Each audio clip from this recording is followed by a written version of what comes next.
Welcome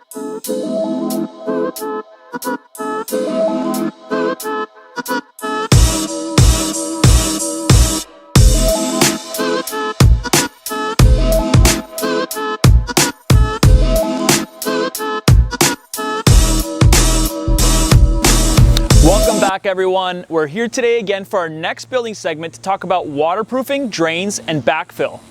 So our last video left off with us finishing the forming and pouring our foundation walls. What follows that is waterproofing. I'll also like to talk about the drains in this video since the waterproofing and the drains are linked together, and towards the end of the video we'll talk about backfill. We actually like to start our interior drain work even before we pour our footings, and we get our main water and sewer lines into the property by going underneath the base of where our footings are going to be. Along this line is where our water and sanitary sewer line is being fed into the cold room. And what we did was we buried it under the footings. We placed rebar in the footing forms over where the sewer and water line was so that the weight would not sink into the drain line from the disturbed soil that it's sitting on. A tip that you can use to also check on your interior drains to make sure they were installed properly was to use a level and make sure that there's at least a 1/4 inch slope for the drain to flow into. You also want to make sure that your drains are firm, which you can do by packing dirt to ensure that it's not going to shift before we pour our basement slab.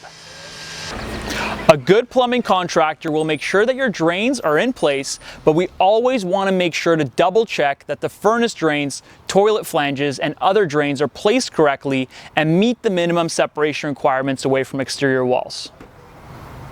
When you begin your waterproofing, your forming contractor and yourself needs to be able to read the grading plan, which will be part of your building permit set, to know exactly how high the tar spray and how high your dimple membrane is going to be adhered to your foundation.